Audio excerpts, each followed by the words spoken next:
That's why you always got to be alert, guys.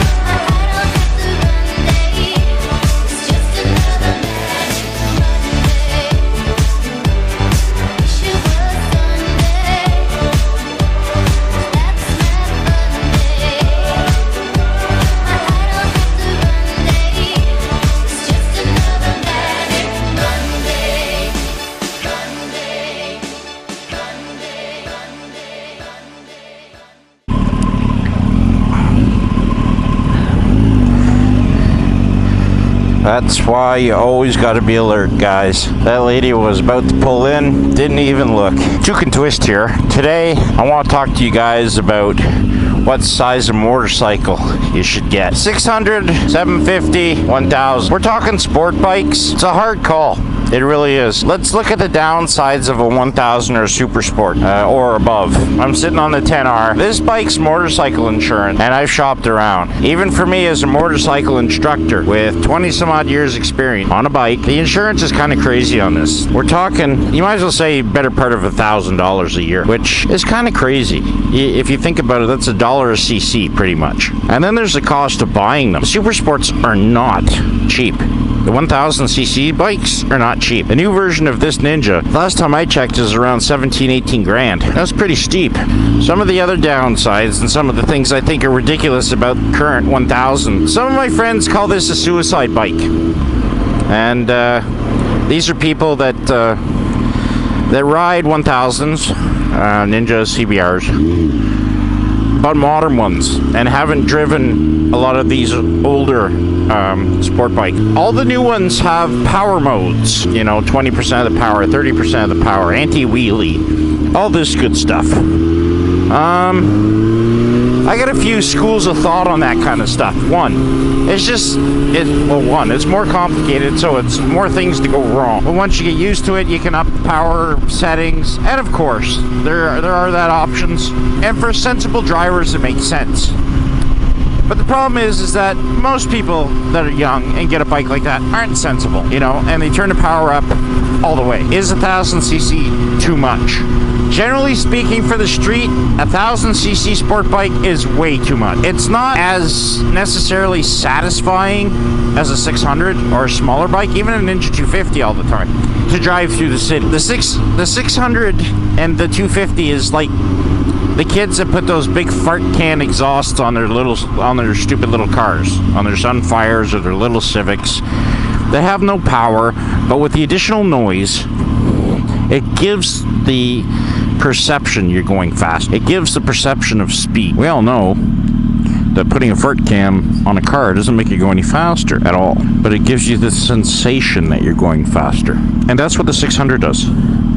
You know, you wind out a 600 and you look down and you go, oh, I'm doing 60 miles an hour. Cool. And the engine's screaming, and same with the Ninja 250, except for it's really screaming. Now, you get a super sport like this, even though it's an older super sport, you get it screaming, and you look down, whoa, I'm doing 160. And there's a big difference. Like, okay, I'm in first gear right now. Okay, so I'm just in first gear. Okay?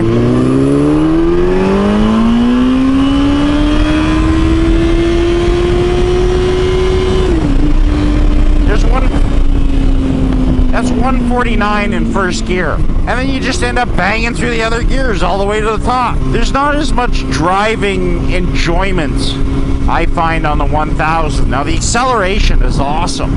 For those times you want to blast it, you know, upwards of 150, 160, even 220, 230. Yahoo! But as a general daily driver in the city, my opinion is the 1000 is too much. It's just too big of a bike. Now a 600 or under, do I believe that's a better everyday driver? Yeah, I do. Most 600s come with some things like fuel gauges, which are awesome, which none of the 1000s do, and I don't know why. It might rain on me. I don't want it to rain on me. They're a bit lighter. They're pretty much just as fast, light to light. There is a bit of an edge going to the 1000. Even my 20-year-old ZX7 is just as capable. then you have to factor in the other things.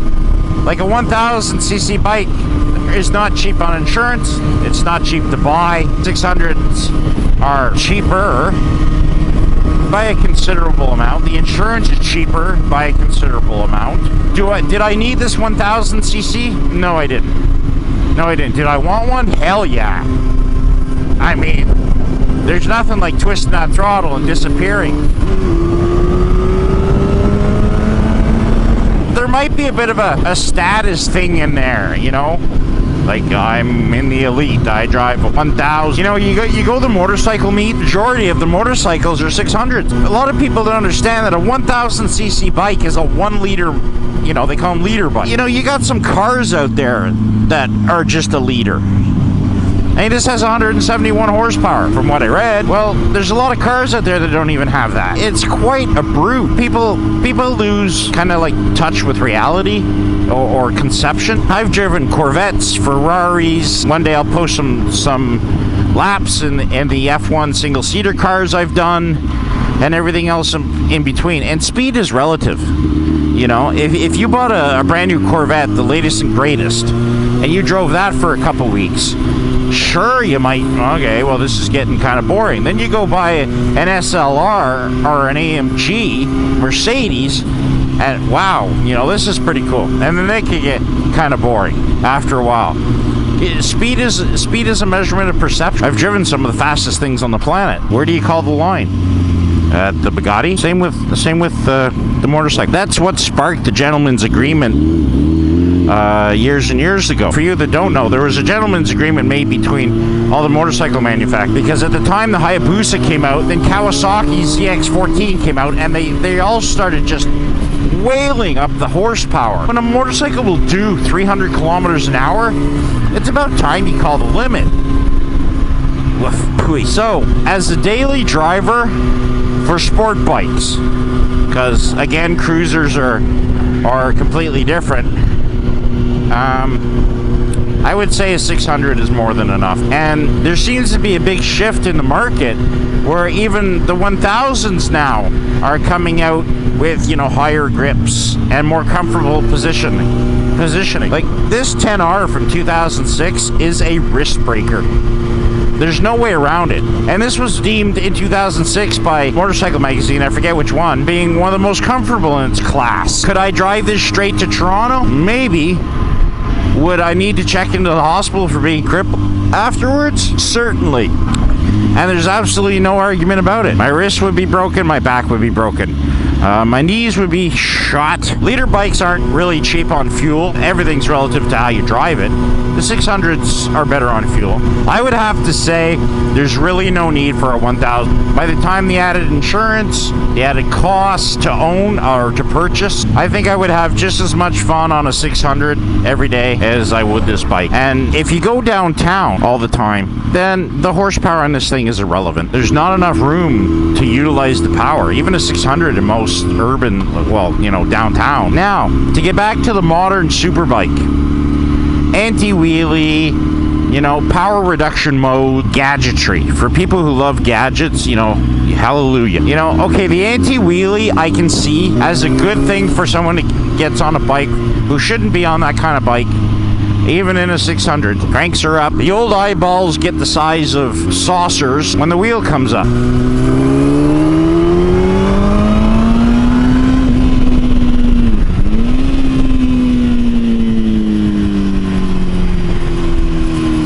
I think anti-wheelie's good. I do. I'm hoping that I get this on Manic Mondays. I've been having a lot of internet problem lately, so I'm hoping it. I am hoping that I can upload this for you guys in a timely fashion. 2cantwist, I'm out of here.